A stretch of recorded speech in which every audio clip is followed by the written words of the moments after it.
All right. Well, there's not a whole lot to say here until we get into it, but an AllStar Node, if you're not familiar with it already, is where you take a Raspberry Pi. You can probably take an actual Linux computer because it is a Linux program that's been packaged real nice into a Pi, but you probably have to be some kind of Linux genius to set that up because I don't know how to do that. So they provide you with a nice image file that you just flash to a memory card and you put it on a Pi. Then you buy a CM108 sound card. Now, there are multiple websites online. If you just search AllStar Node or how to build an AllStar Node, there's actually a really good video series somebody made where he went through every step and created an AllStar Node. And he has all the parts, all the components you need. And it was really good. I'm actually going to figure out who this was. Yeah, G5REV, the radio channel called G5REV, has an idiot's guide to building an AllStar Node. And he did a really well thought out video. And that's what I based my build off of. In fact, you don't even need a buck converter or a voltage regulator or any of that if you actually just use his guide. So that's the guide I used. I recommend you check him out if you want to build one of these. We're going to be more doing the setup because we've already built one. But the setup part and the computer part is just as important as the building part. And so that's what we're going to do tonight, mostly because I want to be able to talk into the Fort Myers stuff and the Miami stuff shut down. So I don't need the box over there in Miami anymore. So I have a matching box sitting here next to me. I haven't used it in a while, so it may or may not work.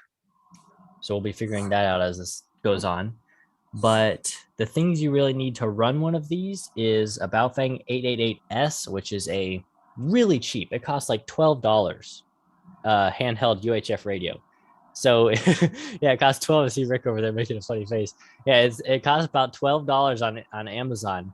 And you get one of these things and you just tear it apart pretty much. You don't even need the battery.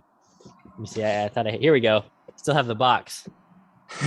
So one of these things, and you just tear it apart, follow the guide. You solder some wires to the motherboard. You essentially solder microphone, push to talk, and audio out, as well as the COS line, the COS line, which is what tells the Pi that the radio is receiving a signal.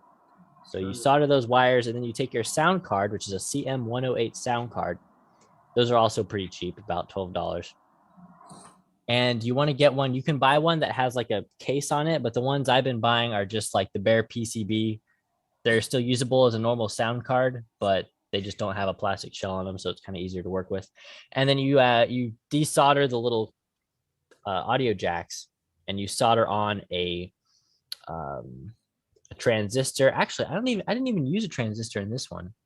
You don't actually need the transistor, it seems like. So there's two ways to do it. So in the video that I followed, he used a transistor. But if you don't use a transistor, you don't have transistors on hand. I have like a kit with like every kind of transistor in it, except for power amplifier ones. Then you can actually just change a setting in the software, which will make it work without a transistor. So there's two ways to do it. And you pretty much solder wires in a few specific places onto the sound card, and you plug it into the Pi, you put your SD card in, and it all just works. So the only little hint, the little tip that I have from working with these is definitely put your antenna, put it on an external antenna. You can use the little antenna they supply with you. It's one of these really cheap rubber duckies. If you do that, it will create like a voltage on the push to talk line. And what you'll end up with is the thing will key itself over and over and over because it will think it's being keyed, but it's not. It's actually the transmitting that's causing it. So you'll get stuck in a loop or it won't work properly. It's got to be on an antenna. You can use the stock antenna, just put it on a extension of like 3 feet at least for it to work. If you do the modification where you actually remove the power amplifier, which is what some people do, then you don't have to do that. You can just leave the antenna right on, but I leave the power amplifier in because, I don't really know what I'm going to do with it ahead of time. So just keep that in mind, because that was a problem I had and I couldn't find any other people with the same problem online. So I had to figure that out the hard way. Other than that, I think we're ready to move on. I see Ian has the little box up there. There we go. So Ian's got the box, and I took a project box. I just got a can't remember the dimensions, but you can see it there. I just got a waterproof project box off Amazon. It doesn't actually have to be waterproof, but that's just what I had at the time. And then the cube there is just one of those, I don't know the brand, North Panda it says on it, but you can get those everywhere for the Raspberry Pi. And that little cube will actually power the radio as well as the Pi. Because the radio does draw some juice whenever it's transmitting. So you got to keep that in mind when you're designing this, because a lot of guides will say put in a buck converter or to step the voltage down or some kind of voltage regulator. If you try and power this radio right off the 5-volt rail on the Pi, it will turn on, but it will not transmit. I believe it's an over voltage protection. It will not go into transmit. The other thing is that the Pi can only really supply like 20 milliamps or 20 or 10 milliamps, like some ridiculously low value on the actual GPIO pins. So you're really not supposed to power the radio off those pins.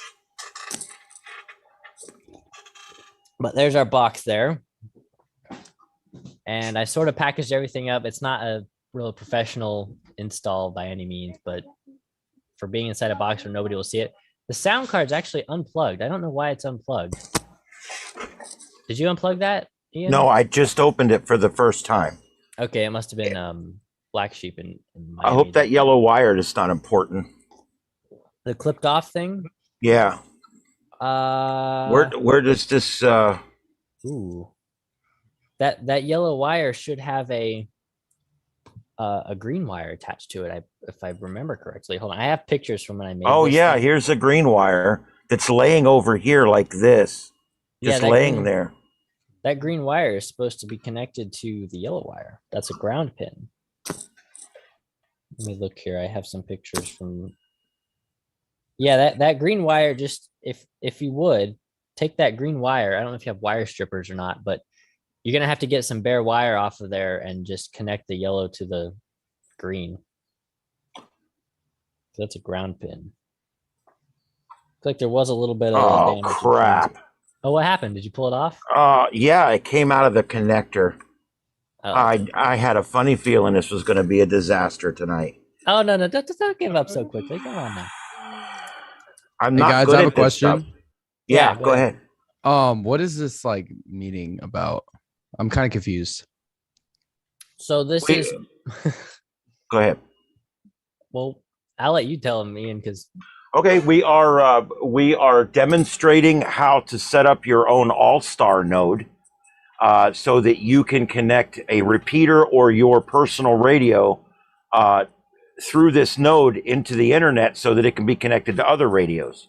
It's like an over-the-internet radio connection system, and we're showing you how to build it in a box using this equipment, so that you don't have to have a dedicated radio and a dedicated computer in order to do it. And that's basically what we're doing tonight. So, like, could I make like possibly an infinite V-Bucks generator from this? No. No. All right, I'll be quiet, guys. Sorry. That's all right. Yeah, I don't even know what that is. It doesn't run Fortnite, unfortunately. Yeah. V-Bucks, Ian, are a currency in a game called Fortnite. Oh. They're kind of a joke online. I have no V-Bucks. So yeah, don't worry, it's not gonna be a disaster. All right, don't give up this quickly now. All right. All right, but how do I got to get this connector back on here? I can hardly see this thing. Yeah, well, so hold on. It looks like the little. It just connects. I just strip the insulation off 2 wires and just tie them together. Yeah, that's what I was gonna say. Just that the other wire pulled out of the connector. That's the problem. So the yellow came with a little metal piece out of the black. It has a little black connector that was on pin number 3 outboard, and then the yellow wire was in that, and I was trying to strip it, and the entire thing pulled out of the plug. Was there a little metal piece that came with the yellow wire? Not that I know of. So the inside the black, then there's still the little metal contact, is what I would assume it's still in there. Yes. I don't know how important that ground wire really is. I've just always done it. And hey guys, I have something to comment. Oh boy, here we go. What's up? No. I was gonna honestly low key was gonna troll y'all guys, but like I was gonna troll you guys, but you guys seem like so cool. So I'm just gonna leave the meeting because I don't want to like be mean at all. So I'll catch you guys later. It's for my YouTube. So all right. I was gonna be mean, but I respect that, dude. Thank you very much. I appreciate you guys seemed really cool. So I'll let you guys have fun. All right, thanks, man. All right, you guys have a good day. When we're doing better. That's good though, man. There's hope for the universe. Okay, so before you fight with trying to just shove that in there, there's a little tab on that little black thing that you got in your hand, and you can take the pin out, and then you can either crimp or solder that in. Don't even try to take that out. Help take that pin out. I know exactly what you're doing. You can take that out, Ian, but you're probably going to get real frustrated trying to take it out. So no, it's simple. If you have a jeweler screwdriver or an X-Acto knife, there's that little black flap. You just have to lift it up and then push the pin out. Pull that pin out there. Yeah, I see it. I don't know if I got anything that fine. Well, if you don't have an X-Acto knife or a pocket knife that's got a razor blade in it, then we're out of luck. We can do this next week. Close up shop, guys. Thanks for watching this in the Southwest This Florida shot Tech has Net. been scrubbed for lack of X-Acto knife. Feel like NASA here, you know. You got one bad little cloud up there. Oh, we're gonna scrub the lift off today. Mm-hmm. Yeah, a bird flies by and they're like, abort. So they wouldn't let me run NASA because I would schedule a different way of when launches are going to go. You know, they just send these rockets to the space station willy-nilly. They should look ahead on heavens above, so that when they send one of these things up there, and that spaceship has to chase the space station, it ought to be done when it's going to fly over and you can watch it. They've only done that a few times. 8, 9, 10 years ago, they sent ice cream up, and I had it myself and all my neighbors outside watching the ice cream trucks chase the space station, and everybody thought that was cool, you know. And when they used to bring in the Musk innovation, you know, when the shuttle would come in for a landing, you could watch it streak across the sky in Texas.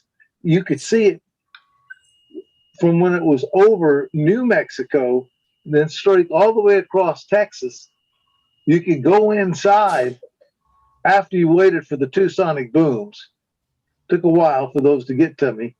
Then you could go inside and you could watch the space shuttle land in Florida. Yeah, That's that. And then you say, yeah. And it was coasting to a landing. From the time it took off, it's just been coasting. Yeah, it's unpowered like 98% of the time it's in the air. Yeah. So and it only streaks across the sky at only Mach 17. Yeah, Coasting to a landing. Okay, I've got this wire shoved in there, and it's on the pin. It's the 3rd pin from the end on the outboard, right? Yeah. Did you just wrap the bare wire around the pin? I shoved the bare wire up in the pin and shoved it down over the pin. That should work. Yeah, it's this is the way I do things because I can't see. Okay, so where does this USB plug in?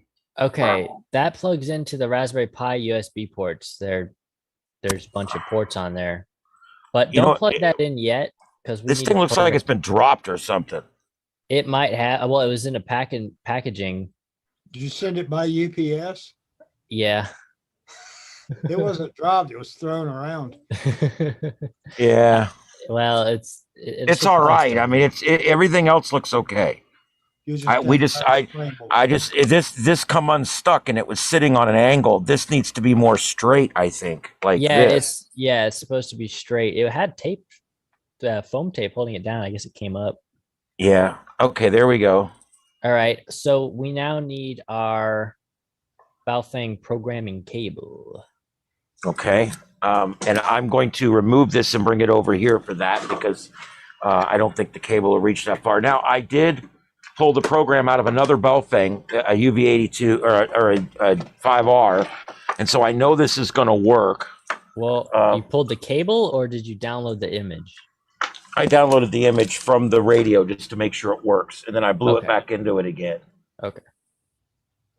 But this is as close as I can get. So The cable should work absolutely fine. There's no reason why it shouldn't work. okay, and so this needs to go into here very gently. Yeah, try not to disturb the green wire there.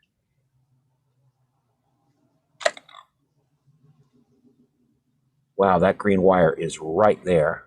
Yeah, you got it. They tell you to program this thing before you assemble it because it's so Yeah. bad. Luckily, I was able to build it where the wire didn't completely make it inaccessible, but All right, well, I got it hooked up. okay. Now power it. So so now you kind of connect the antenna and the power, and yeah, just the antenna and the power. In case it decides to transmit, I don't want it to burn itself out.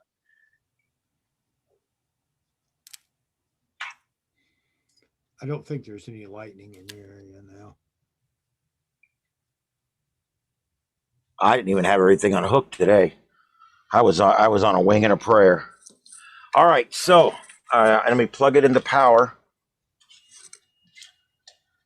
Find power here. I know I got power somewhere.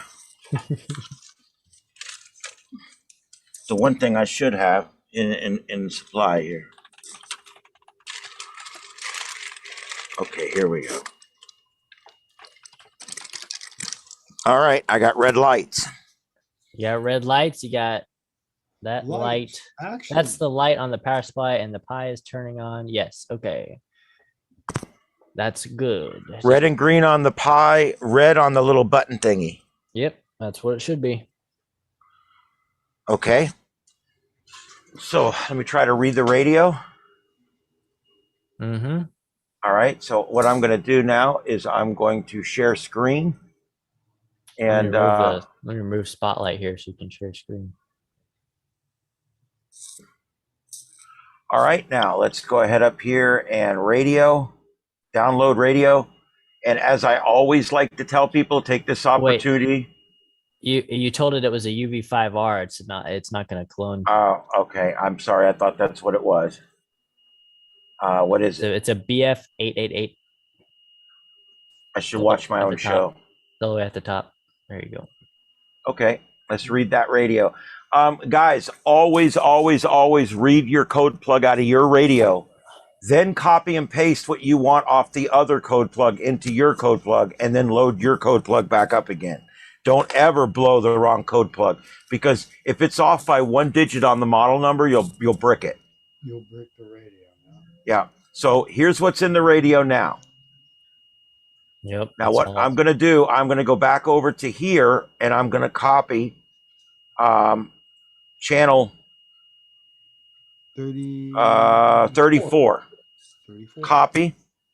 Right, and all you do is Control C. I go back over here now. You want me to put it in channel 1? Yeah. There it is. Overwrite. Yes. You could do that. There it is in channel 1. You want me to put it in 2 as well, you said, or? Yeah. Go ahead. Put it in channel 2 and 3 for that matter. Okay, now it's in all 3, but now it's on tone. I think it needs to be on carrier squelch. Well, it's on tone. That's fine. It'll work that way just fine. I just like to set it to tone squelch. That way It works both ways, right? So it'll for sure only open up the node whenever the repeater is active. That way the radio listens for a tone as well as the repeater. Right. So you guys got that? Tone means you're sending a tone. Right. Okay. TSQL means that you're sending a tone, but you're also only opening up your receive side when there's a tone. When there's a time. Okay. Uh-oh. Uh-oh. Somebody's Who's that? gone missing. Yeah. Is that Amber Alert going out again? Yep. All right. Tone it's here. 136.5. Make sure it's not from Vladimir. Yeah, trust me, I've been worried about that. It's going to go off one night. 136. I got to change the receive side to 136. It'll actually let you set a different receive squelch from the transmit squelch. Okay, so that's that.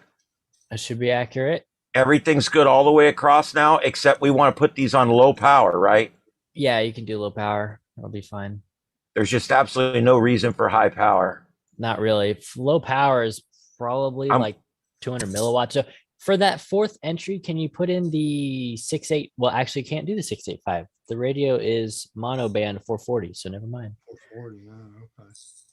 Well, the only other repeaters I would have is the 750 and the 725. Yeah, I can't do anything with SARnet. They don't like that. Yeah, don't bother with that. I don't like to upset those people. But yeah, we've got 725 and the 750, and that's pretty much it.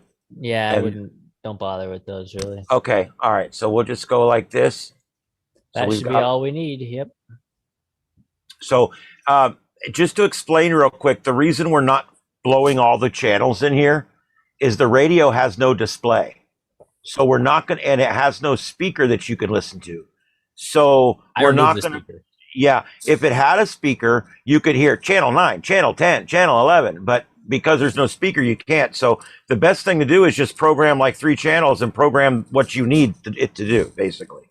Okay, so now we're gonna, are we ready? What do we want me to do? Yeah, go ahead and upload. If you still need to hear the speaker output from the radio whenever it's not like behaving correctly, you can still take the original speaker and just touch the wires onto the board. I removed it because if I don't remove it, then anytime I'm transmitting, then that audio would be coming out of the box itself. And the box is really just supposed to be a passive thing that sort of sits there. So you could leave the speaker in if you want. It won't really affect anything. All right. So that's that. And now I'm going to go back over to here, and I'm going to spotlight myself again. Oops, sorry, I messed that up. Yeah, I'm trying to. Spotlight for everyone. There we go. I fixed it. Yeah, I got to put it back on gallery, and then there we go. Now I got you and I both on there. Isn't that cool how I did that? I like that. All right. Yeah. All right. So anyway, I got this hooked up. Now I'm going to go ahead and unplug the computer, right? We're done with that. Mm-hmm. All right. We've blown the program into it. Yep. Which is the proper Motorola term, by the way. All right. Yeah, we've blown it in there. So your next step is going to be to turn off the radio and turn it back on. So the way you do that is the knob on your left, not the center knob, but the one on your left. Yeah, that one. Turn that all the way like you're turning off a volume knob, and it'll click and turn off, and then turn it back on.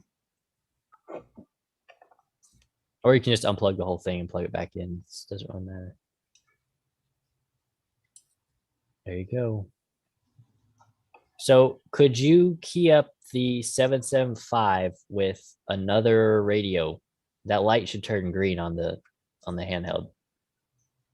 Okay, I can. I've got my portable over here. Let me grab it, and then I can just open the shed door. Where the hell did my radio go?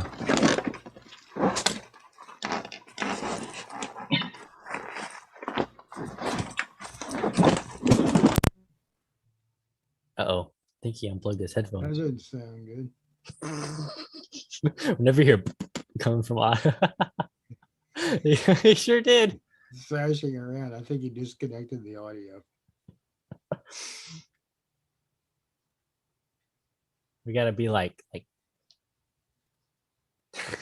he's not even looking. He may not hear us. I don't know. He may have killed his input audio too. Uh-oh. Stepping on the cable. I think he found it. There we go. I pulled my headphones out. Yeah, you sure did.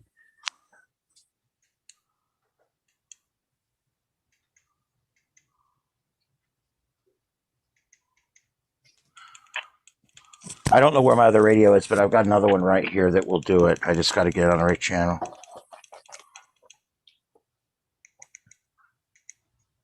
Here we go. Hold on.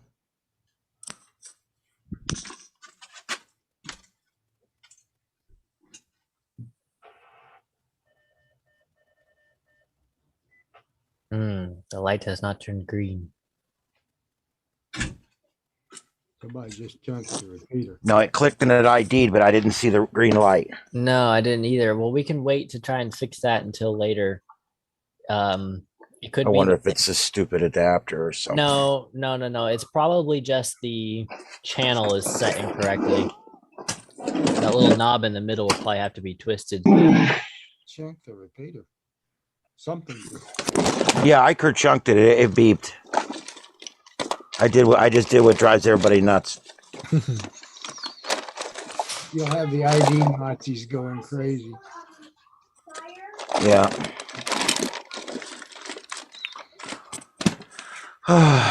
It's like, oh my God, you clicked the repeater and didn't say anything. And I'm like, yeah. I didn't realize that was a felony. It is.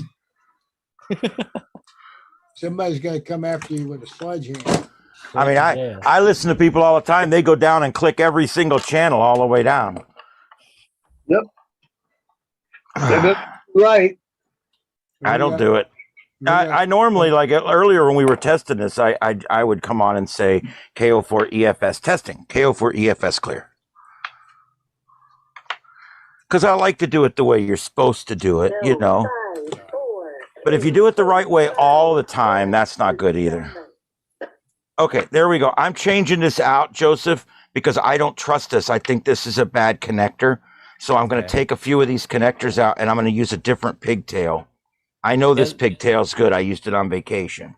Okay, so now the other thing you can do is if you if you take your handheld and put it on simplex, put it on the repeater's frequency, and put the tone in and transmit, it still doesn't light up. That means that it's probably on the wrong channel, and you'll just have to turn the knob in the middle until it starts working, because that could have been what happened. Let me don't do anything yet. Let me just click it one more time.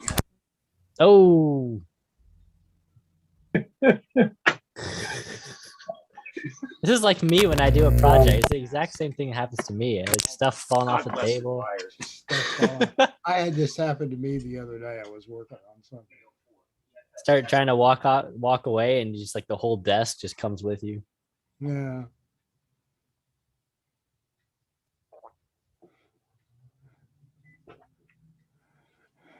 Please understand that the language use adult discretion in use of language on the air. I do. I see this is a Friday night just like usual. Yep, sure is. It's been a while since you've been on here, John. Yeah, been a while. You got the usual crowd on here. Yeah. It did this last night. I couldn't get the repeater, and now it's doing it again tonight. Can you guys hear me? Yeah. Okay. I'm sticking it out and clicking it, but I'm no longer getting a I'm no longer getting a click back. Is there anybody out there that can get the 775 and just do a quick radio check on there? I think I saw. Yeah, the green light's blinking. Yeah, we've got green light, dude. Oh, great. Yeah, we got it. Yes. It's on the radio? As they say in the military, we've got tone and lock. There's the lights on the radio, though. It's green, right? It's the little light on the radio. Yeah, right there. I couldn't see that on the camera. Yeah, it came on. Okay. Testing. Yeah, it just came on. Yeah, it's working. Okay, great. It's working. There he is. All right, that's good news. I can tell that's K4RAB because it's green. Oh, no, wait, it doesn't work that way. Okay, so, all right, so there we go. Now we've got now what we got to do. Okay, so next step, man, that whole thing came apart. That red light is supposed to be attached to the side with a little clip, but don't worry about it. Oh, this thing here? Yeah, there's like a clip there on the side of the box, isn't there? Oh, yeah, it's right here. The tape. Yeah, that's supposed to hold it down. Man, this thing got pretty shaken up. It was pretty shooken up too. I can tell you that. Okay, right. So where are we going? All right, so plug in the sound card. I would plug it into the top port right next to the Ethernet port on the Pi. Then you'll see a bunch of lights start going on that as well. Load up the drive Yep.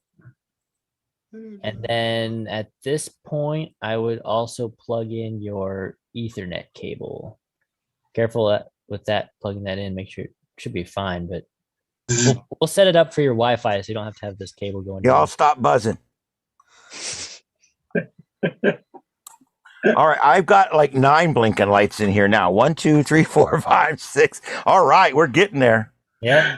2 or 3 more lights, and I'm talking to the space shuttle. Yeah. If they don't fly anymore. Starting to look like the set of the 80s sci-fi shows.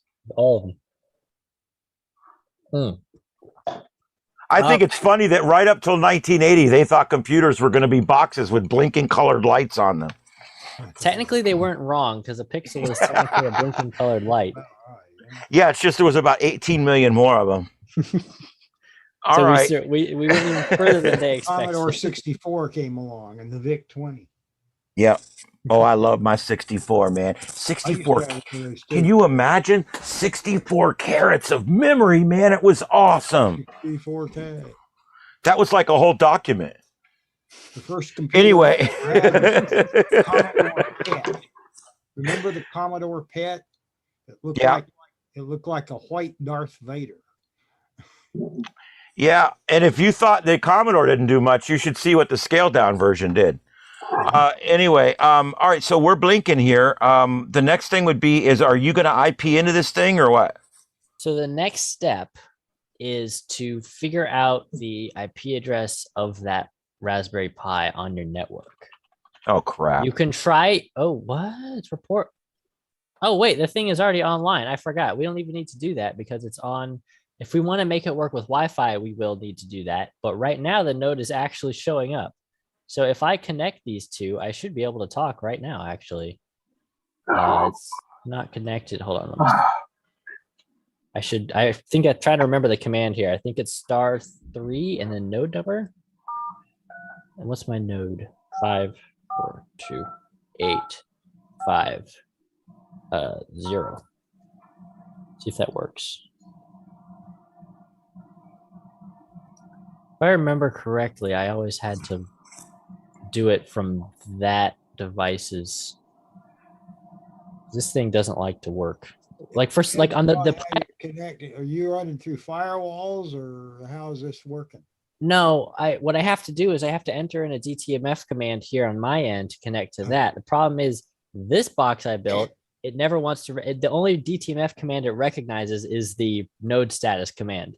Yeah. That one there recognizes all the commands. This one only recognizes node status. And I've had this problem so many times and I don't know what causes it. And being such a great friend, you sent me the good one. Yes. Which I got to log into this. Hold on. I may have the login here saved on my phone, actually. I'm going to log into the AllStar thing. I'm not logging into any of your stuff. I'm just going to log into. I was just wondering, do these talk to a central server somewhere or do they talk direct to one another? I'm not 100% sure how that works. I think it's a central server, but I'm not 100% sure. That may have a bearing on it too. If you're behind a firewall, one's not going to be able to find the other. Yeah, well, it's showing up as online here on the AllStar node list. So, okay. Well, that may be an indicator. Who is this? Hey, who let the baby out? Ooh. Hi. Yep, that's exactly what he's doing. Hang on. Trying to connect to it here on my end. The mobile apps never work very well. Like the one you're supposed to use is called DVSwitch. Like the node was fully functional. I was able to connect to it from everything else except for that app. And it would connect for like a split second and I'd hear audio and then just disconnect. So that's not working. So I got to connect to this from, oh, you know why? Because the IP address has changed. I do need your IP address. I need your external IP address. Yeah, I'm. So it's really easy to get that. So just open your web browser and Google what is my IP. And that should give you, it'll say your IP address and it'll say your public IP address. And I need that. You may want to text that number to me if you don't want the YouTube and everything to know your external IP address. I would suggest you text that to me privately. Okay. All right, we'll do that. I don't want y'all signing into my computer and uploading a bunch of porn. They're not gonna be able to sign in. No, I know how you guys are. Giving it to Ukrainian hackers. You know? There you go. Yeah, that's Rick's the kind of person who would do that. I think Rick is a Ukrainian hacker. Oh my Never goodness. been there. Hacking the Ruskies. Okay, here we go. Let's see here. Oh, crap. Let me do this and hit the little thingy there and hit that and this other thing. And then hit that. Remember how it used to be one button? Now it's 7? Do you notice that every update means that you have to press more buttons to get the same thing done? Yes. Because screwing up your workflow is what makes them happy. Making it where it doesn't work. That's called innovation. Yeah. Okay, so here we go. I just sent it to you, dude. Okay, thank you. I'm entering the launch command right now. The self-destruct code is 011A1B3. Ground control the major tom. All right, let's see if I can connect. You to didn't that. do it right. It's ground control to major tom. There you go. It's like that. Yeah. Yeah. Gotta do it like that. Give it a little more British. You want to upset our UK friends. Speaking of, where's Dave? Dave Yeah. 7. Dave 3, Dave 9, whatever his number is. We have so many names we assign Dave's we assign numbers. We have Dot here and Dave Nicholson. Dot. I am actually, after all, I forgot because it'll show up on the list, but you can't connect to it unless you port forward the port. So we are going to have to go through all the steps we were going to have to go through anyway. So, I'll start. If you log on here with something like Dot, we're going to poke fun of you like we poked fun of that guy H one night. Yeah, H. So what are you doing now? I'm trying to get into my network settings, Okay. but it's requiring me to sign in on a different browser. H. I think H is Dot. Maybe it is. I think that's H. H equal Dot. I think so. Also, I heard John talking earlier, but I just don't see John in Zoom. And I couldn't see him even when he was talking. So it's like he's here, but he's not. He's invincible. He's invisible.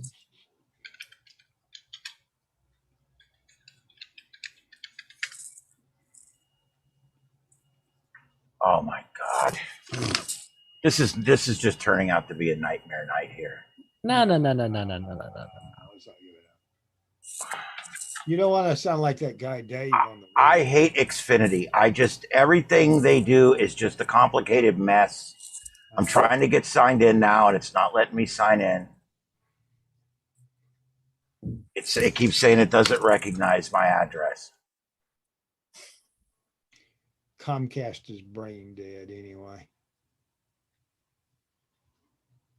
Oh my God. It's signed in another browser, but it says that browser is too out of date to use. What browser is it? Opera.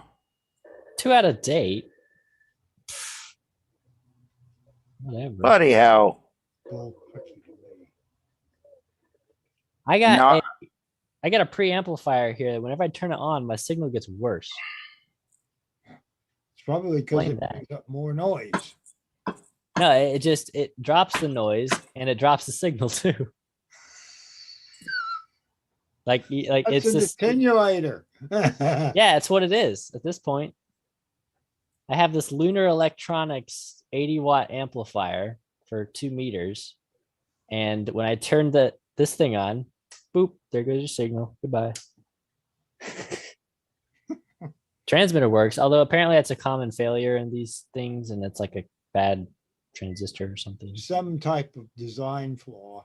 Yeah, I gotta build my own amplifier. I was looking at 1,000-watt amplifiers you can get and it's got like a crazy transistor in it, and it takes like 65 volts or something, and you power it, and it puts out 1,000 watts on 2 meters. Oh my gosh. And I was like, that's what I need. Say, if the band's not open, I'll open it. You can cook hot dogs with that. Yeah.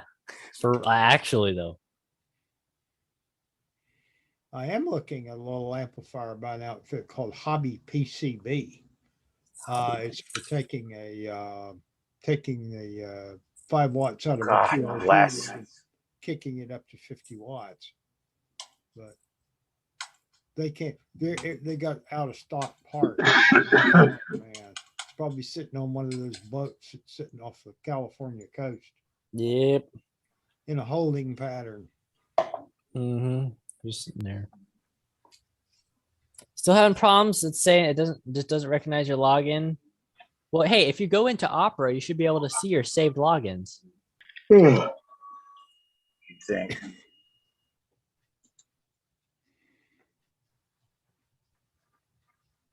This thing will not recognize any command except for **70.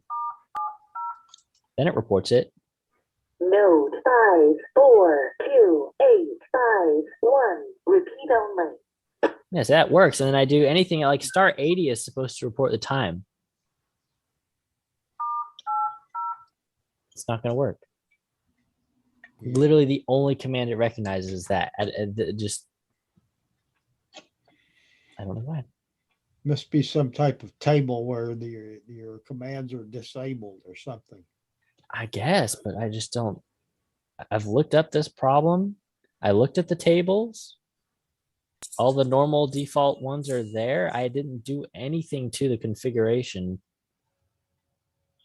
And I've reinstalled the SD card firmware. I reflashed it, and it still has the same problem. It only recognized one command, and this has happened ever since I started building these boxes. It does that. Some of them work great. All right. Logged in there? Yes, I think I've gotten somewhere. Comcast is still a bunch of bastards, but I think I got it. I believe this is where I need to be. Port forwarding. Yes. So port forwarding. Add port forward. Select the device. So you're going to look for something that says. It'll either say KM4OVZ. Boy, I got a lot of stuff connected. Can you scroll in that menu? Because it would. No, that's it. I know it's not that. I'm not sure. I think that's our TV. No, that it would be named KM4OVZ-AllStar. And that's not on that list. The thing it's plugged into now, did you say you have a separate?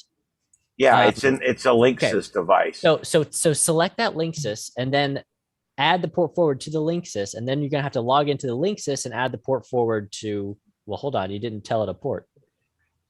Oh, for Christ's sake! Oh, it'll let you edit it. Just give it a second. Just let it get to its La La Land. Just hit edit. 0.6 edit. Port number. Set that to. Hold on. That needs to be set to 4569. Okay, TCC key. That's what you got to do there. Then you got to log into the Linksys. So that would be the way to do that. Would not be to Google, because that's not going to be like. Yeah, they're all the same usually. Well, do you have like an account? Like I know with Xfinity you have to use their web account, but most routers you log in directly over the network. You don't. Yeah, but the problem is this computer's not connected to that. Right. So you're gonna. But I've got another computer over here that is. Yeah, you're probably gonna have to go on that computer and do it. Because you're gonna have whatever your router is to the outside world. Actually, if you just go into Xfinity again and you get the IP address of the Linksys box, you should just be able to type that in your browser and do it that way. I believe that worked. 10.0.0.6. I would just try typing that in your browser. That's a private IP number. Oh, would that not work? Probably not work. It's not routable. Okay. Never You're mind gonna then. have a number on your end, Joseph, like, 176.5.4.3 or something like that. And then which would be a public IP address, and the same on Ian's end. So Right. you've got to get to where, and you've got to get the Well, two- every time I've needed to get into it before, I type in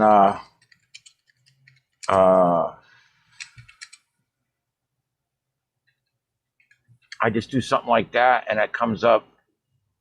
Okay. Do what you're comfortable with. Let's see if we can find out anything.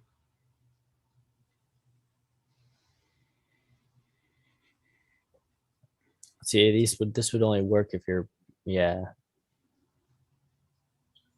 192. I mean, that is how you would normally do it, but you have to do it on a computer where you're Yeah. Okay. Plugged in. 192.168.1. Which I am on this other one. 192, 168, That's a private. .1.1. Yeah. You think my feeble brain would have been able to remember that last part? Oh Christ! It's asking me for a password, a username and password. so unless you're probably gonna have to look on the bottom of the box. On the actual physical box, you're gonna have to Admin. look.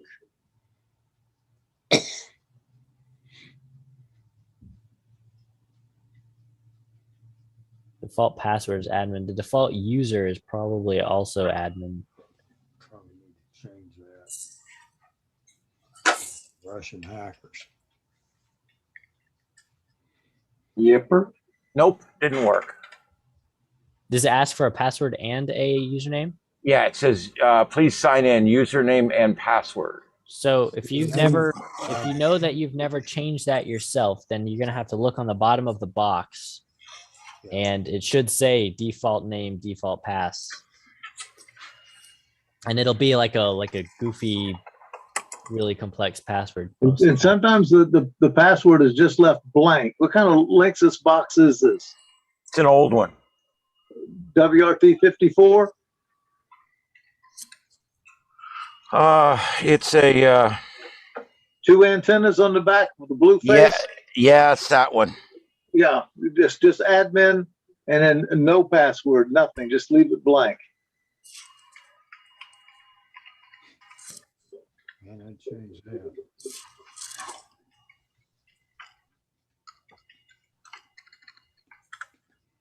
Nope. Okay. Well, you can always. Have you ever done any kind of special settings for this thing? Because you can always hit the reset button and blow everything away and start all over again fresh. Well, let's do that because I don't have any real special settings or anything in it. Okay, so there's a reset button on the back. You need to hold it in for like 30 seconds.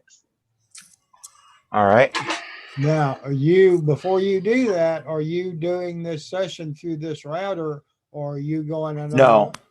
No. Okay. No, we're good. I'm glad you mentioned that, but yes, no, Christ, I think we're all right. The other thing I was going to ask you is, does this router have a public IP address? I mean, it sounds like you've got more than one router, and one of them is inside of the other. You've got one which comes directly off the cable modem. Right. The cable modem may actually be your router. I don't know what your setup is. What you're gonna Yeah, the cable modem is the router. Okay, you're going to have to log into the cable modem and set up the port forwarding there. Which we did. Okay. And now we're trying to get into the link sys. I'm hitting it and some of the lights go off and come back on again. I'm holding it for a while though. Resetting. Yep.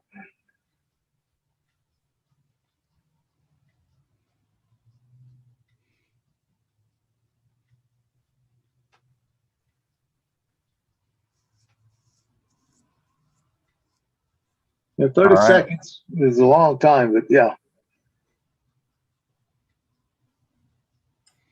You said 30 seconds. I'd say 30 seconds has elapsed. Yeah, well, I held it in definitely for more than 30 seconds. Okay, now you got to wait for all the blinking lights to blink and quit and stabilize, and then you can try that 192.168.1.1 again. I only had at one time I had like 45 of those blue Linksys WRT54 Wi-Fi routers, so I could do ham radio mesh on those. Well, I got this one at the swap shop. He gave it to me for like $5. Okay. Nope, it's still not taking that. All right, power it down and Okay, then. I got it. It was admin. Okay, what do we need to do here? All right. You are going to want to go back to your, well, you're going to want to go to devices list. You're going to try and look for the KM40VZ device. Members. Wireless. It would be wired, under wired.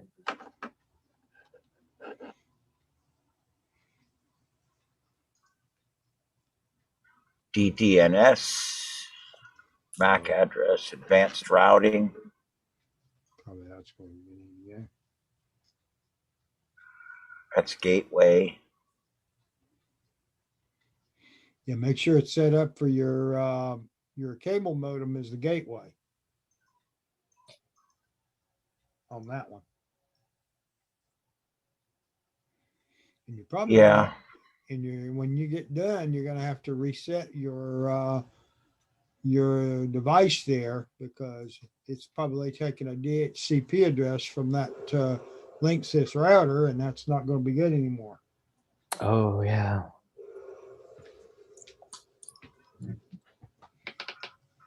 Oh, all right. Spend a little bit of time tinkering with this stuff. What computer is that you're using right now? Is that one on TeamViewer that I could log into? Yes, it is. Yes, it is. It's either 1 or 2. I think it's 1. Let's see here.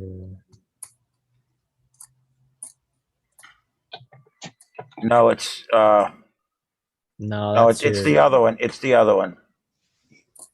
If that one only- doesn't work, though, I can do it on that one. I only see Ian Dell PC1-F mark as being online. All the others are offline for me. All right. Well, let me find the mouse. Jesus. Can you log into the other one? Yes. Either one or 2, whichever ones you can see. I'm on 1. Yeah. All right. If you log into that one, yeah, you're in there. Oh, just open Opera and we'll start it in there. I can't find a mouse to that computer, but since you're in there, I clicked Opera. It hasn't popped up yet. I'm waiting. it takes a while. You can stop that broadcast. It'll speed it up a little bit. We can turn it back on when we're done. I'm not gonna mess with the broadcast. Oh, let me. I'll share screen. Well, You can get rid of those gauges too. Just right click exit and get rid of those gauges, and that'll, because they'll stay on top. I might share my screen here because none of the information that it would show would be public. Yeah, I don't really care. It's not that big a deal. All right. We do, because the main one is the main one, and this is a secondary one. All right. Do you need that number? It's I know what it is. Okay. And I'm going to go ahead and get out of this on the other computer so that we don't have any conflicts.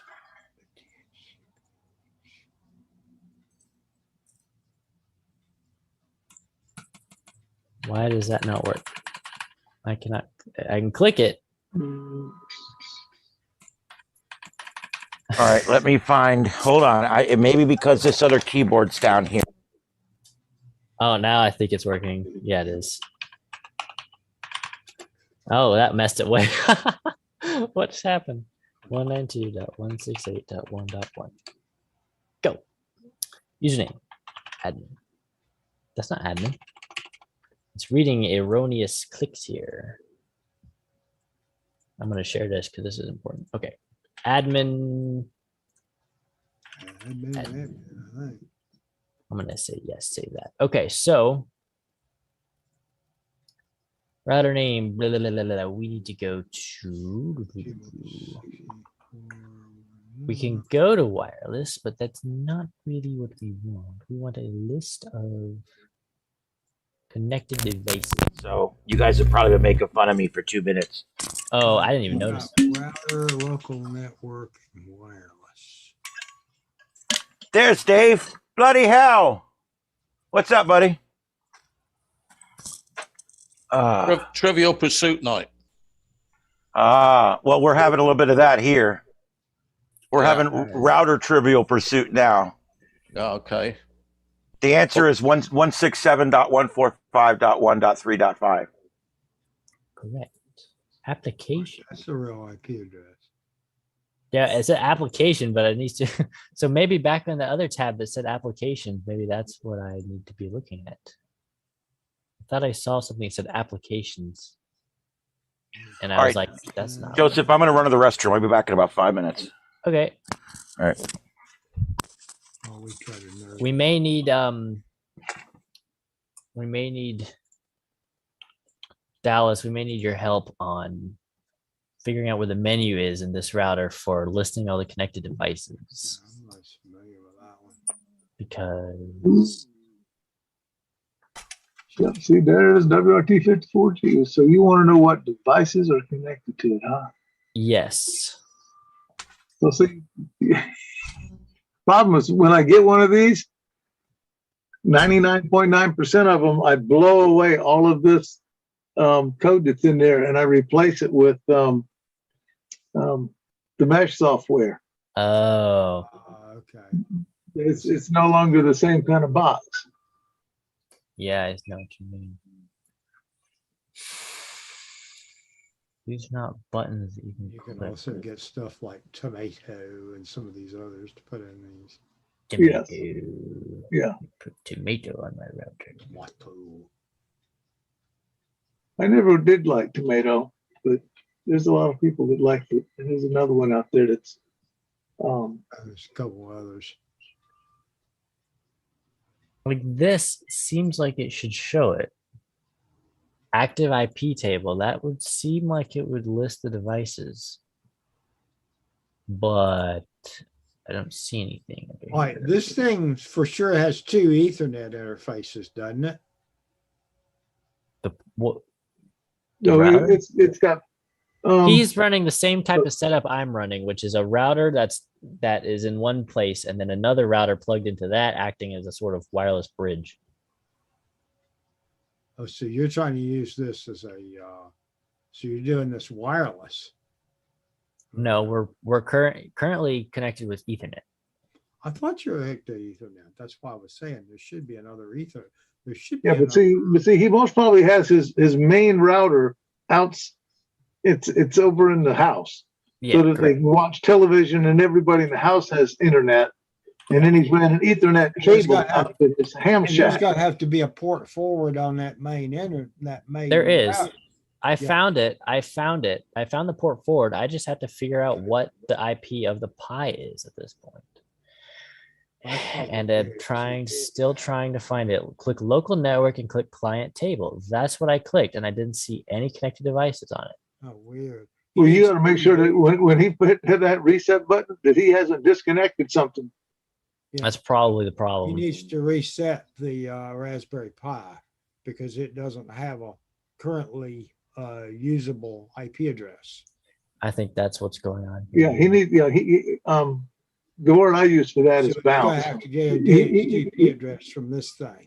Yeah, he needs to shut down and restart the Pi, and not have him shut down and restart the Linksys box. That way, they, if you did if you did the Linksys box first, then He's got and let to it get it rebooted. Yeah. Then do the Pi. Then the Pi will be given an IP address. I forgot where to go to find the thing. Yeah. Okay. Where did the thing go to find what I want? I forgot where the menu is that I want. Yeah, that's There it good. is. Yeah, see, it's not showing anything. I had you guys up in the other room. I heard that there might be a loose connection, so I'm checking that first. Yes, there was at least one plug that was not fully seated. Do you want me to reset? What do you want me to reset? Can you turn off the Raspberry Pi and turn it back on just to unplug the whole thing and plug it back in? Okay. Probably better to do an orderly shutdown. All right, there we go. It's resetting.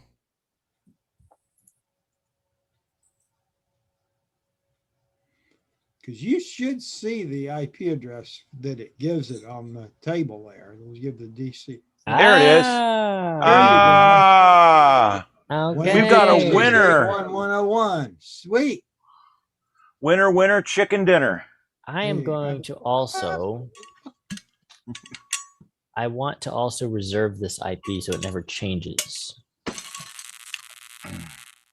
I hear some. Sounds like. Aliens. Yeah. I don't hear anything going on there. It was a little crackly, buzzy sound. Yeah.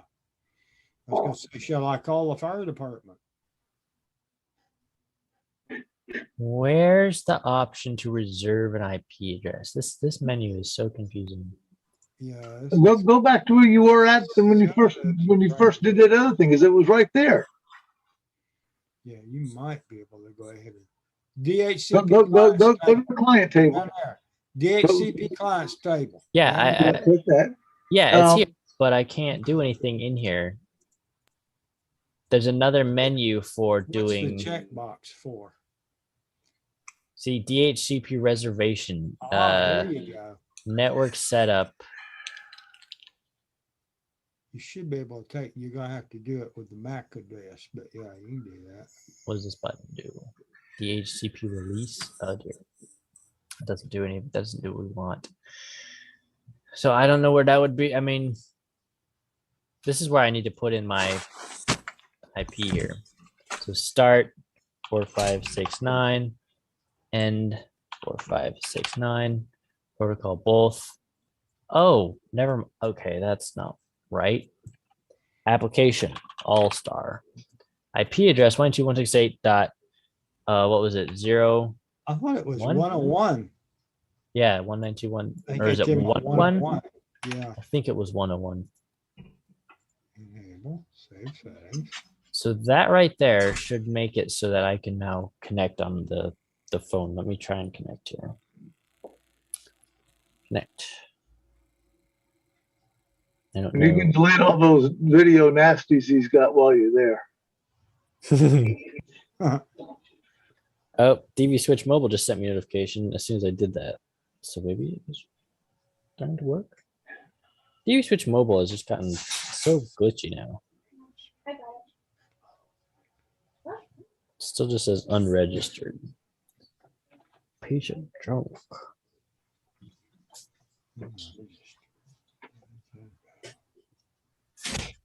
Connect. I want you to connect. I mean, this is Node.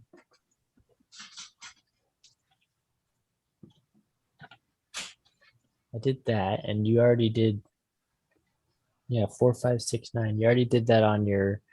Did we get the IP right? Yeah, you might want to check that. Yeah, it's 101. Yeah. So that's correct. 4569 to 4569 protocol, both 192.168, 101. That is all correct. That should be fine. So the only thing that could be a problem is, but we already set that up. So that should be fine. I mean, it should be working at this point. But it's probably a problem on my end because this app just never works right. And since I can't connect to, my node won't accept commands. I'm going to actually install IAX RPT on my Windows, on my Linux.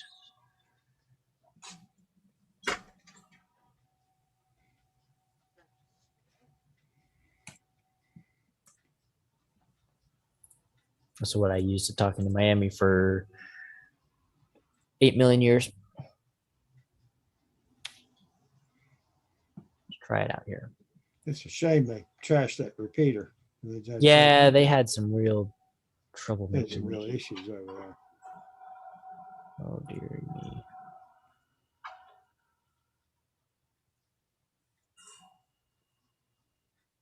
Maybe I'll share this here.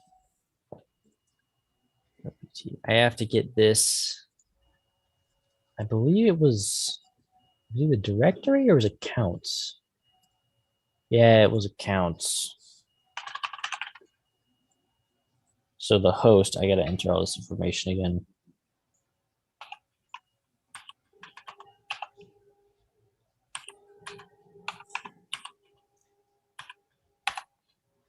Username was my phone dash XRPT. Password was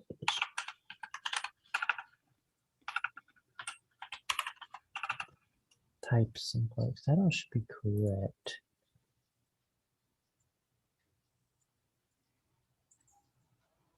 Calling for that says. Florida. Oh, I messed that up. Oh, whatever.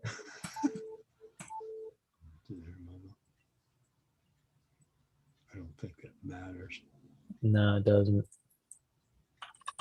But it's still not connecting for whatever reason. Touch key logs, both functions done. Is active in another call. See, it should say state okay. It should say state okay. Disconnect. Yeah, call attempt failed. So why did it fail? I don't know what's wrong. It shows up on the node list just You're fine. going It said, through two routers, I know that. And that may be. well, that's the same exact thing I'm doing here at the house, and it's working. So Oh, you got it working? Okay. Mhm. You know how to do that. I could see the node online. You just got two sets of port forwarding to go through. Right. Oh, and the whole thing goes up. Connect. So something in here is not right. I guess it could be the password, but I don't. No, I know the password for this and I typed it in correctly. That's always a problem with me. Although it should tell me like unauthorized if I do it wrong. So that it would tell me oh, wait a minute. Or password or incorrect or something. Yeah. Right. It would say that. But it just says calling. So that makes me think it's still a connectivity issue. And the problem is because it shows up already on the list, I don't have really any other way of diagnosing what's wrong. There was something in here I thought about like changing the port. And the port is the default port though, so I shouldn't have to change that. Maybe under options. Port is correct, 4569. Yeah, that's what it should be. 4569. Failed to connect it. Ian, can you Yes. take your a radio that's able, or even Rick, if whoever can key up the repeater. I don't know if that repeater blocks PL tones or not, but if it does, try doing on your DTMF pad, do *70 into the repeater and see what happens.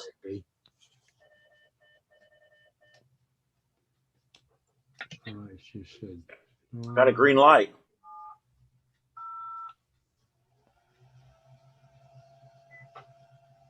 This case. So if you do *70, it should report status.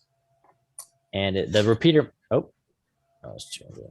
That's me chucking the repeater. So we should get a red light then, right? yeah, it would turn You red. said *70. Yeah, *70.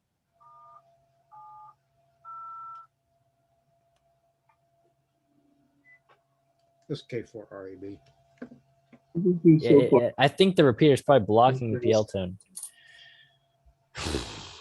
So my recommendation. I don't think it puts a PL tone through. You're talking about DTMF. Sorry, the DTMF tone. Yeah. Okay. Yeah. the repeater may be filtering that out, and so it's not actually getting to the receiver.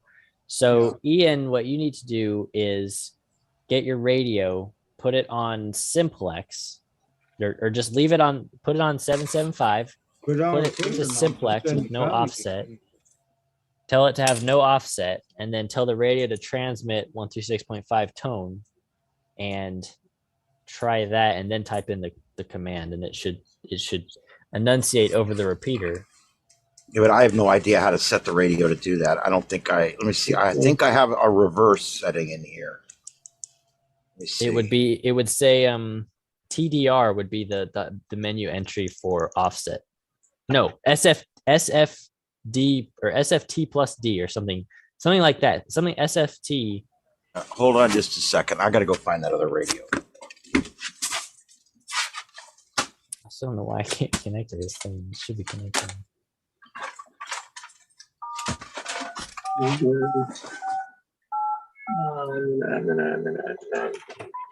Oh, what? Oh, now you recognize the command.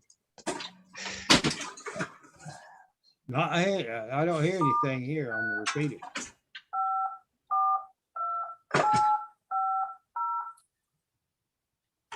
Node 4, 5, 6, 8, 5. Connection failed. No, not 4, 5, 6, 8, 5. Wrong tone. Node 5, 4, 2, 8, 5, 0. Connection failed. Yeah. Connection failed. So we still have some kind of problem here.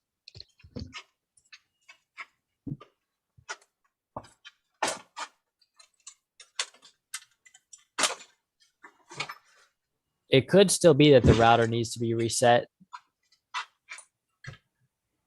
Because the Comcast box. Did he reset the Raspberry Pi? Yes. Okay. And now it's still not working. But you may need to reset the Linksys box as well. Make sure that it was picking up a DHCP address off the Linksys box. All right. Router ID and all that stuff in it. Okay, I've got 775 reverse. Okay. That works. All right, so okay. Yeah, so what do you want me to hit? Do you have your radio transmitting the PL tone though? Yeah, it still has the PL tone. Okay, then type on the repeater. Just type in *70 on the keypad while transmitting.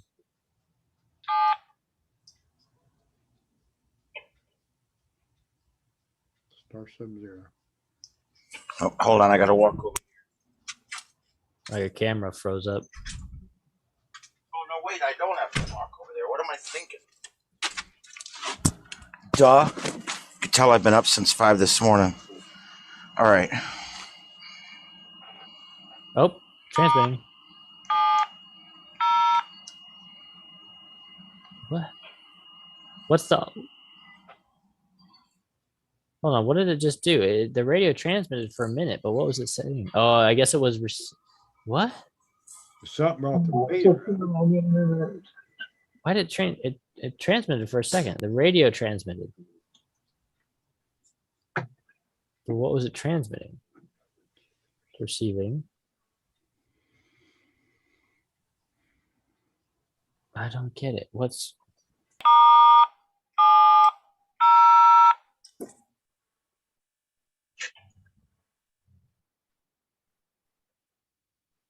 Huh? It's not it. Excuse me.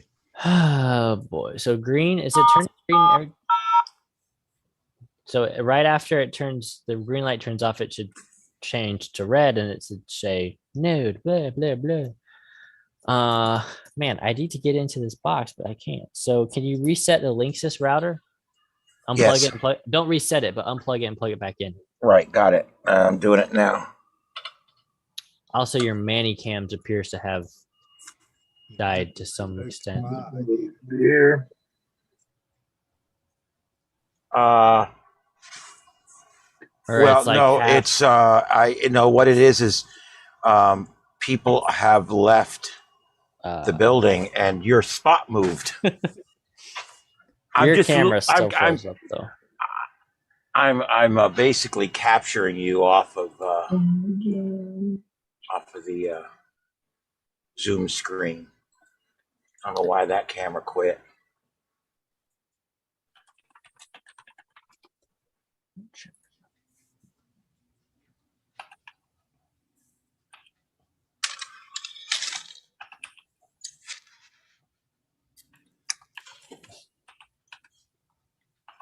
Reset that one. Crazy.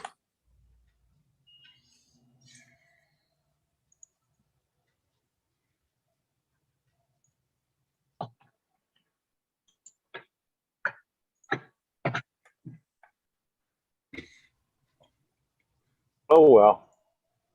What? You know what? We don't need that camera anyway. It's just I had that camera set up to where I guess I'll just move it I'll just move the computer like this, and we'll just do it like that. All right, there we go. But I need to be able to reach over here to this and talk to you guys, and it's anyway. We got it. It'll work.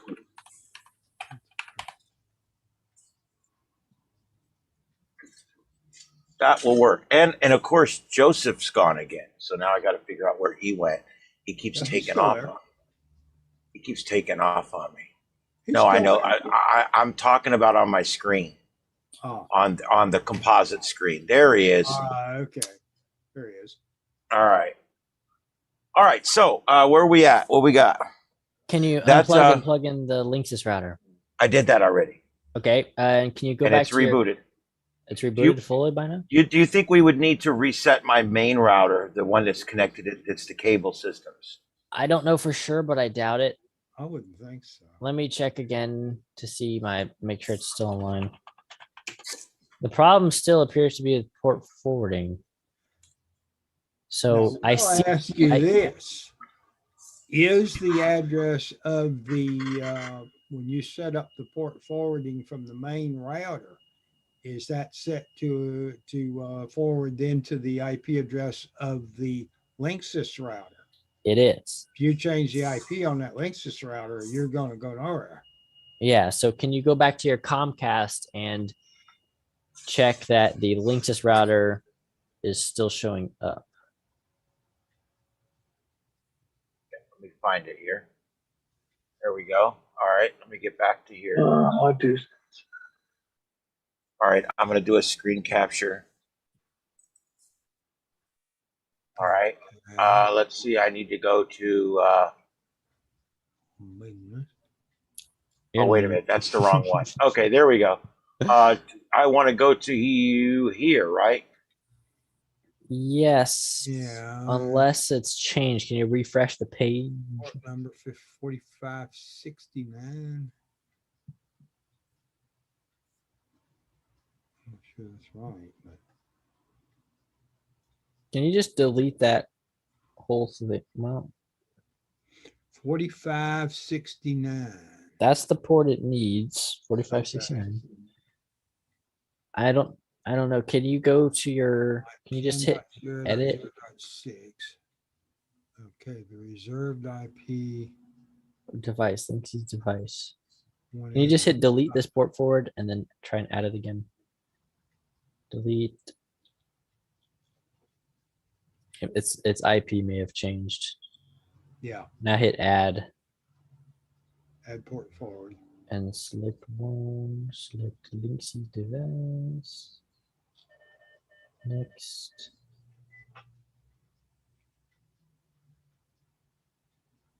Same IP address as before, but still go ahead, hit edit, add the 4569.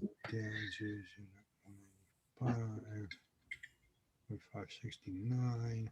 I did a thing. You can do a port check, which I did a second ago, and it said the port was closed, but it's always going to report that the port is closed if the thing is not like publicly accessible. Connect. It's still not wanting to connect. Well, I mean, okay. I had this problem before when I did this. See, we had the same exact configuration page and everything. Go in your Xfinity or your Comcast, and in there, somewhere in there, I don't know the exact name of it, is an option it says like security, or I'm not exactly sure what it was called, but it's probably going to tell you, hey, we blocked a bunch of incoming connections. And has to be, it's like called smart security or something, and it blocks stuff like this from working. And this happened. We had the same setup as you at the old house. Just go to my Xfinity or there. Yeah, that works fine. I'm not sure where exactly it would be, but you can go to the one that says home. Be my guess. No, not that. No, go back to overview. And the one that says Carlotta home, or Carlotta, or however you say that. Carlotta. That's my wife's name's Car, but that's her real name's Carlotta. Okay. Advanced security, that's off, but scroll until you see the one that says link sees. TV set. There it is. Okay. If you click that, connected, unassigned. Well, I don't think that matters. Yeah, don't assign that. It's just for parental controls. Could do device details. Operating system Windows 10. What? Where they came all that crazy stuff? This is not really where I think it said it was already off, but I'm not sure. So go back out of here, back to the page you're on before. I think it was, I mean, it may have been in advanced security, but it also may have been in more. I can't remember. My services, maybe? I don't know. It was like smart. Yeah, see, this was on, but it's already off in your case. So I guess that's not the problem.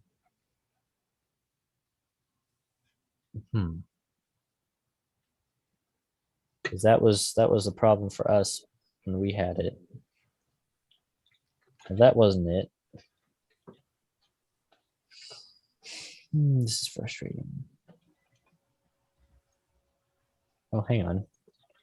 Let me try this other app here to see if this will maybe convince to connect. Oh, this is annoying.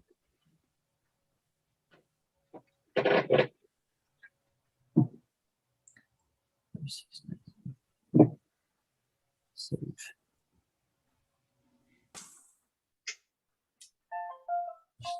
No change.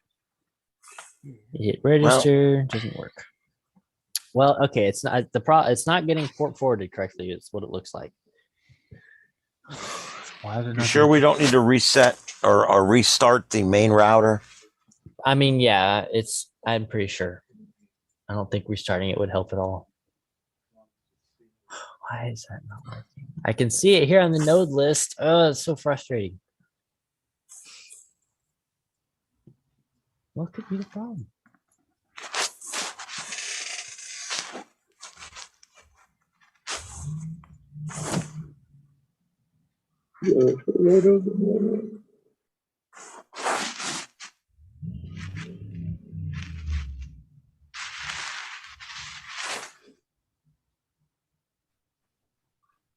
I'm a bit of a loss here. That you could try restarting the Pi again, I guess. Yeah. The other thing we could try is I could put it in the room with the router and plug it in directly. We wouldn't be able to see it anymore, and I'd have to walk in the house to push buttons. But we know it's working now, all except this. I can go plug it directly into the router in there, and then we can come back out here and configure it, and I'll just leave it in there. Yeah, that we can try that too. I'm going to put a little antenna on it and see if that's enough. We'll have to see if it's enough. But anyway, I'll need about 5 minutes to do that, and we'll do it from there. Yeah, so go ahead and do that. I guess. All right, here we go. I think this is the problem. It's connecting this new router to this 10-year-old router to da-da-da-da-da. So well, I think that I've had issues connecting this thing to other things too. So let's just do this. I think this will fix it. And by putting it in there, it's going to help me with my desense issue as well. So, all right, let me go move that.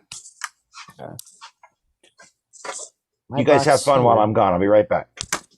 My box here has decided to start listening to commands now too, which is nice. I don't know if that's actually a valid command. I guess not.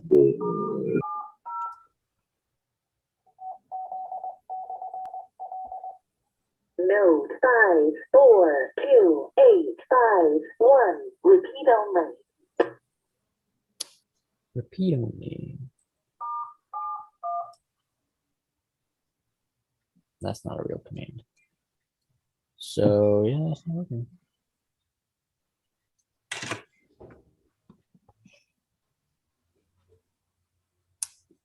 Guess we gotta wait.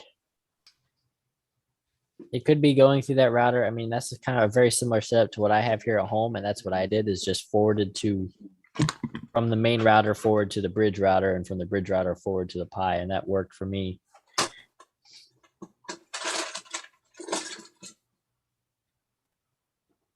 But I'm also not super confident that the links is properly forwarded to the Pi. I'm not sure it did either. Go back in there. What's he doing? Hooking the Pi directly to the Comcast router? Yeah.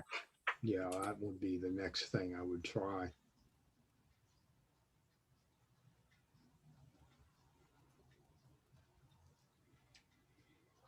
That's Okay, probably I've just removed the spotlight from me, and I'm going to be taking this into the other room.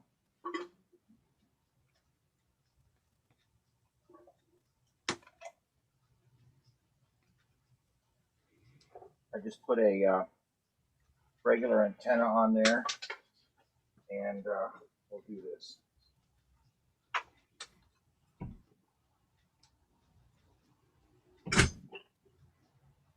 Maybe I'll do it.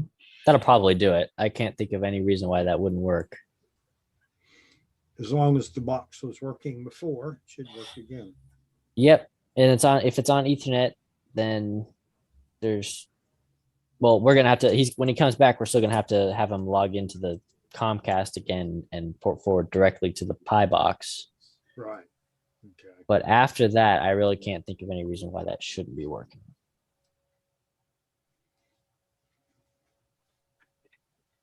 How well does the Wi-Fi on a Pi box work? Because he's inside his metal shed, and the other router is inside the house, I bet. Yeah, but he's using Ethernet, so that shouldn't matter. No, y'all are just talking about using the Pi is going to be done. You're going to talk to it via Wi-Fi. Yeah, ultimately, Okay, yeah. ultimately, after we confirm that it's working over Ethernet, then we'll plug in the information for Wi-Fi, and then we'll unplug the Ethernet cable. Okay, all right. So, but you're talking Wi-Fi from the Linksys box to the Raspberry Pi. It's both inside the ham shack. Yeah, I believe that. I think that's what he was saying, but if the Linksys is giving us the problem, then he'll have to connect it to his Comcast box in the house, Yeah, which he was kind of saying he might do anyway. So, And the Well- shed is a Faraday cage, remember? yes, and the All right, it's in, and all the lights are on. All right. Did you plug in an Ethernet? Yes, Ethernet's Okay. plugged in, and then after that, I took a cool little antenna that works really good on 440 and just screwed it right onto your connector, and I sat the box upright on the dresser. So it should work. I mean, we should get a signal out to the repeater. It's all hooked up. All the lights came on in the right order, and even the green light on the radio blinked briefly. So Wow. I think we're good. Now, what do we do next? We go back to my Go back to the Comcast. Comcast. Yeah, and you want to port forward directly to the Pi. This It's so Comtastic. It's a Comtastic experience, man. The Comcastic Spastic. Yeah, Comspastic experience. Yeah, there you Featuring the best Malaysian customer service around. go. All right, let's see where we're at here. I still don't It's see. not there. I see Linksys device. Just give it a minute. I mean, it kind of should have shown up by now, but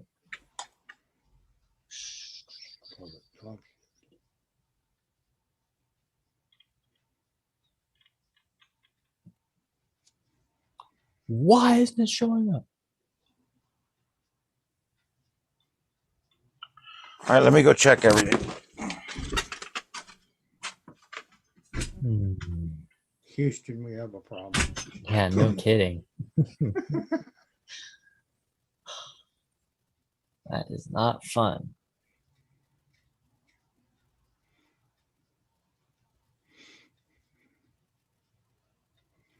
At least on the other one, we could see it. This hacking session brought to you by the Southwest Florida Tech Group. Yep. We're all hackers now. Yep. We're hacking so good, we hacked our own selves, and now we don't know how to fix it. It's Compspastic's fault. I don't know. Usually this stuff shows up okay when you plug it in with Ethernet. Yeah. So, although I have had a problem in the past actually with booting up the Pi with Ethernet plugged in, and the Pi would not recognize the Ethernet, and the lights would never come on the port. Yeah. Then you had to unplug it and plug it back in while the Pi was You on. said that's a Pi 3, right? I believe so. It may be a Pi 4 though. Hold on. If it's a 3, you're going to be limited. Okay, I confirmed everything. Everything's put right. Everything's in there right. I don't know what else to tell you. Refreshing. A Pi 3, you're going to be limited to 384K, and that's not that bad. It's just that's not bad. Slightly different speed. I think he has the 4. I think the 4 is what I put the note You gotta on. have a full gigabit Ethernet then. I don't need it. I don't. Well, yeah, You but don't need that. we don't much need that. bandwidth, but that's Why isn't it showing up? What is not showing up? Do you know if the lights on the Raspberry Pi's Ethernet port lit up? Yes. They did, and the light green and yellow, and the one on the back of the router lit up too. So there's no excuse. No, it's a brand new Ethernet cable too. Yeah, okay. Short one. Okay, why is it not showing up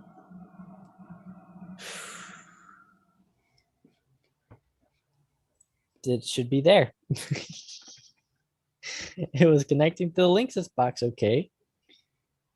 I know this is the kind of stuff I deal with all the time. Yep, let me see if it's showing up online here on AllStar. We will figure it out sooner or later. Yeah. It shows it's been online for 4 minutes and 29 seconds. How can it be online if Comcast does not even see the thing? It's connected. So it's connected to your router just fine. So I can't tell you why it's not showing up in your Comcast thing, but just go to the More tab and go to port forward, and maybe it'll show up in that list for whatever reason.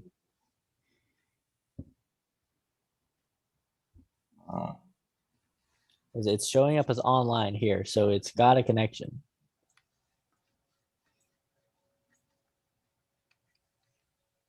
It was here, right under more. More, and then port forwarding, I believe.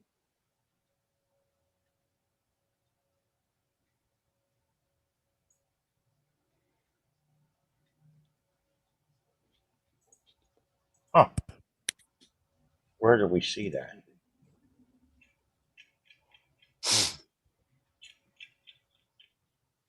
It's not under this more right here. Can you share your screen again? Okay, let me do that. Hold on. So it's not under more. If you hit more, my services. No, it's not there. Okay, then go to overview. Go to the one that says, yeah.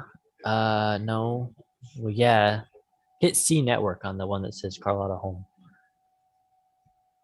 There it is. Advanced settings. That's where it is. Yep. Oh, it is. Okay. Just delete that.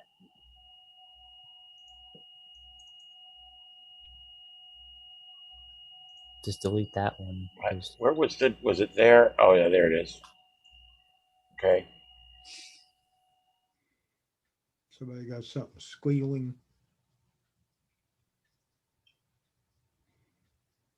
There it is. It is. It's there. It's there. Hit go.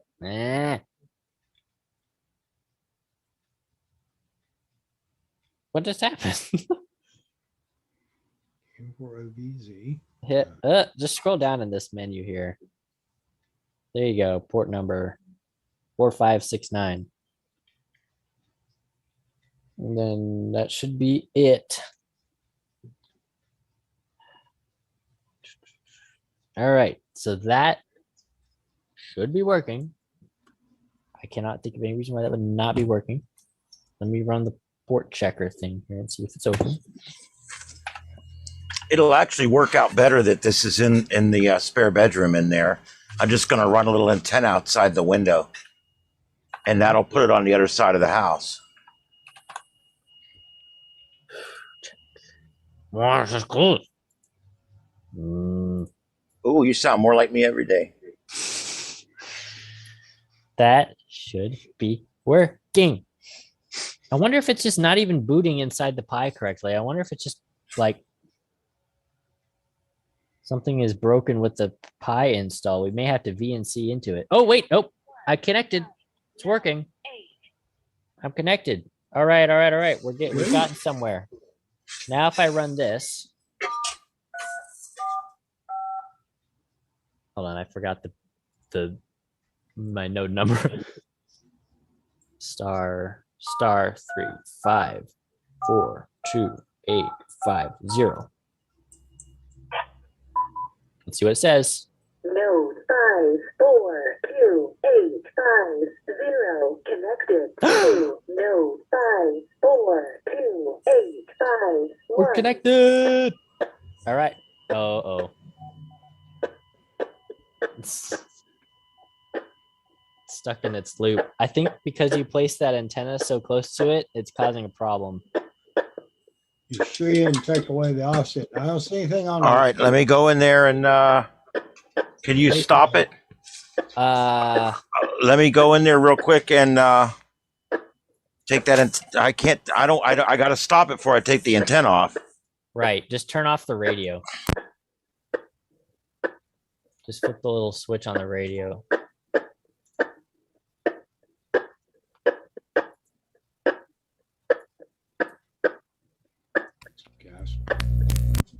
I've got an extension cable here. I can get that antenna far away.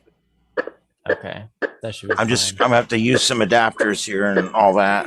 Yeah, two transmitters there or something. Maybe just sensing one another or something.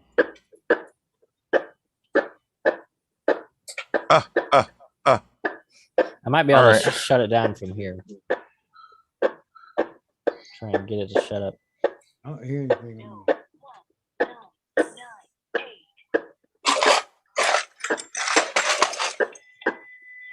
KM4 OVZ testing. I think you're going over the video. Oh. Oh, damn it. Man, that's annoying. Down a little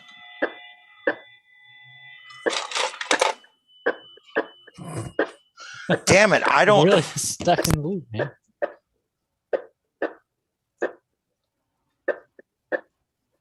Yeah, I figured that might happen if the antenna was too close to the. Didn't you say this is what happened before? Yep. That's what happened to me. Same problem.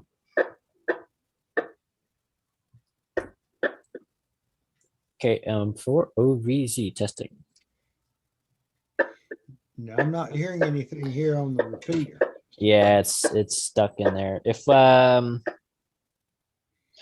you port forward, I don't know if you can still hear me or not. If you port forward the port I put in there for SSH, I can remote into the box Yeah. Actually, I can do that from TeamViewer. I should be able to do that from TeamViewer.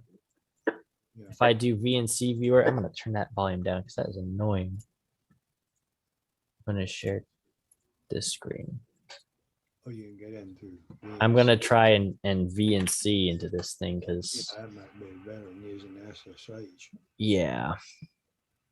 Actually, I can't VNC into this. What am I thinking? I have to SSH in. Repeater. I don't know what that. Yeah, it's that box. Yeah. Is what's keying the repeater. I have to SSH into here.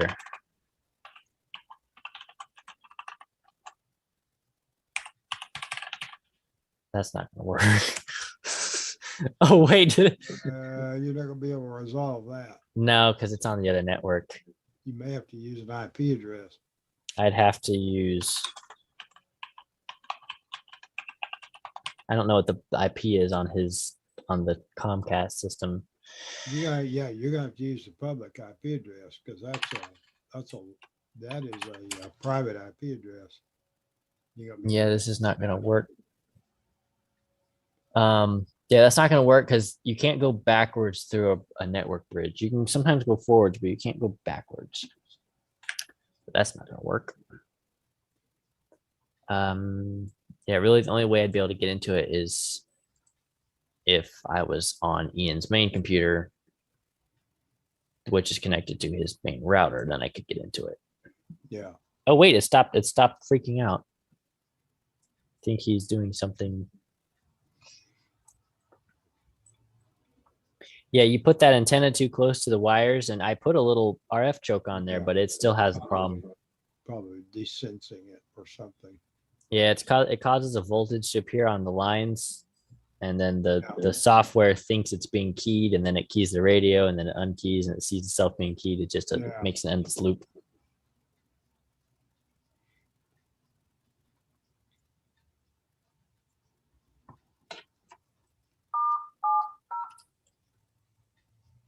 Node 5428551.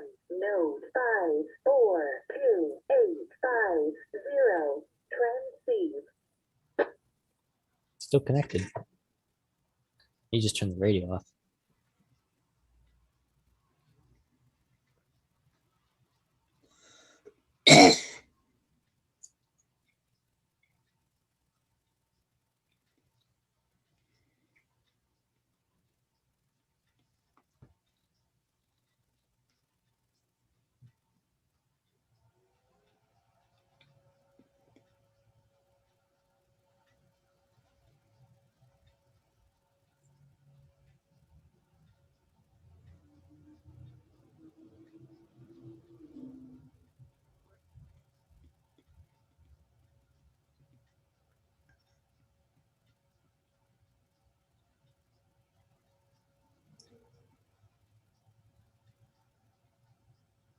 Can you key up the repeater for a second, Rick? Let me see if I can hear you. You may still have the radio off.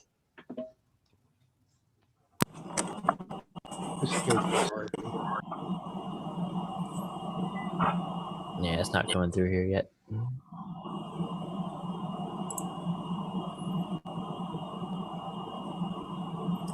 All right, can you hear me? Yeah. Okay, I moved the antenna up about 8 inches away from the box, and I pushed it, to where it's as far away as I can get it. And I turned the radio back on, and now everything's powered up. I reset everything. Everything's powered up, but the radio's not blinking or anything. So when I key up here, KM40VZ testing, I don't hear me down there. KM40VZ testing. Oh, that's Rick testing it. Yeah, I'm not hearing Rick. Y'all aren't hearing me. KO4 EFS testing on reverse. Nope, not hearing that. So something right. Let's see here.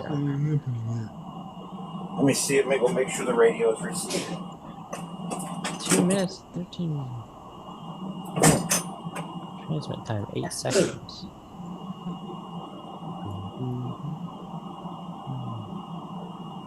I can do another report here. Node 5428551. Node 5428550. Transceive. No, it's still connected. Something's on the radio now.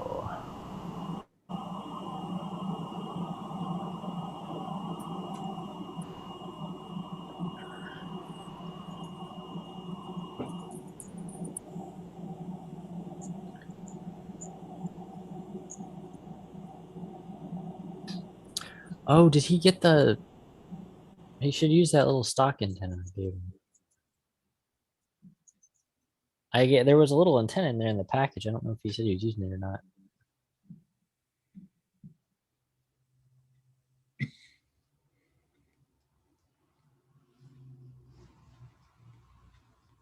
Do y'all know the node number for like the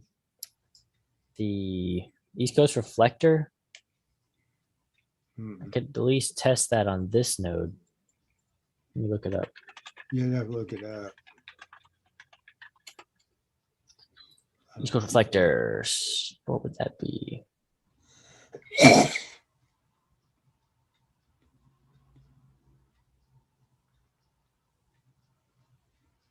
Oh. Node 5428550. Ooh. Disconnected. Oh, it disconnected. Okay, so we did something. IRLP, would that be 89050? I thought this was something other than IRLP. It's, I don't know what it is. 89050. That's not a node.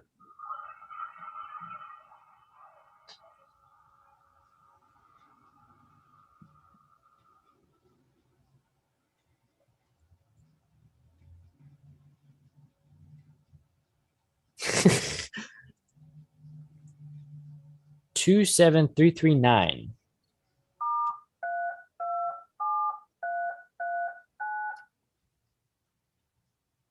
Let's try that. Node 27339 connected to node. So now my node is on the East Coast reflector. 851. KM4OVZ testing. Can somebody give me a signal report?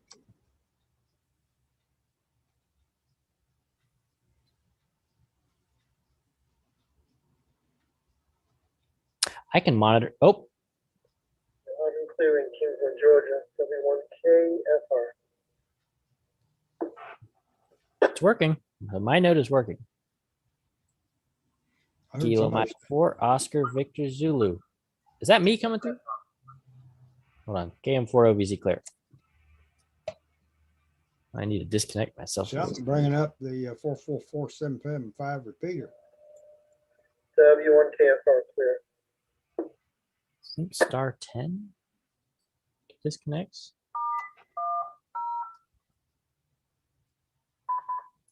Node 27339 disconnected.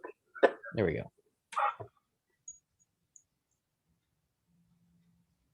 So you're hearing Ian, he's saying something. Yeah, I'm not hearing any audio. It's just a very weak signal.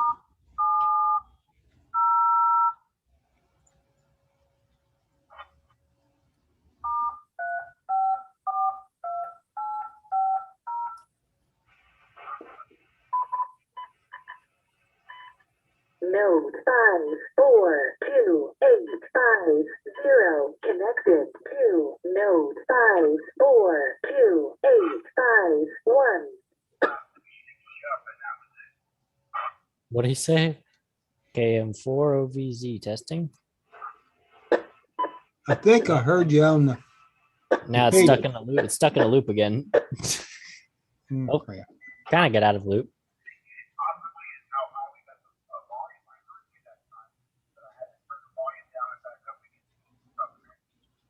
I'm not hearing anything coming from him. I thought I heard Ian there, but it's not on the repeater. It's coming through the Zoom session. So what are we hearing then? I think he's transmitting with a handheld, maybe? I Let me don't try know. again. Kilo Mike 4. Can you hear me? I'm trying to see if I can hear myself. Can you hear me? It's weak, but I can hear you on the repeater. It's not coming. The audio is not real good though. Kilo Mike 4, Oscar Victor Zulu testing. Well, I can fix the audio volume. You're able to key the 444-775 of that. I'm not hearing anything from the 77. Can you key it, Rick? I'm going to see if I can hear you because Yeah, let's see if so you far can I've hear heard. me. This is K4RAB. Yeah, I don't hear anything coming from you yet. Yeah, Does the 775 put out a PL tone? I think it I don't does. think so. Oh, well, that's a big problem. I could be wrong though. I feel like I remember it not putting out a tone. I don't think it does. Because the light on the radio will light up regardless of whether it's opening the squelch or not. It does that for any signal. Let me verify that. I'm gonna turn off. I'm gonna think it transmits because some of these repeaters around here will, you're required to send a PL tone, but it's not going to repeat it. It doesn't come through. Okay, something's bringing the repeater up now. that was me. Now it's stuck in the loop again. But I got out of the loop. Okay. So that radio we programmed in the tone, that may be the problem. The repeater may not be putting out a tone. Although I feel like I remember the 775 putting out a tone. Let me double check here because I have it saved. Now I've got mine programmed not to listen for the tone.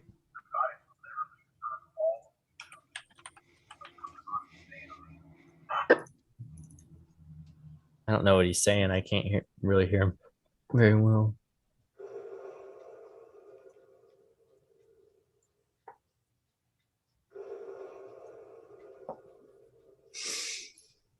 At least we got the network part figured out. Yeah, we're getting somewhere. We're getting somewhere. Y'all can kind of hear me. Oh, I heard something there.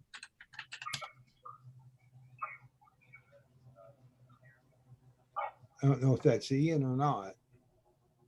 I think it is. I think it is too, but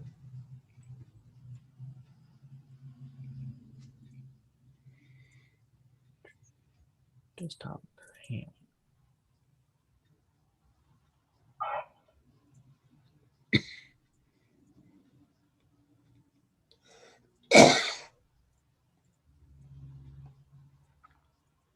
Guys, I'm going to say good night.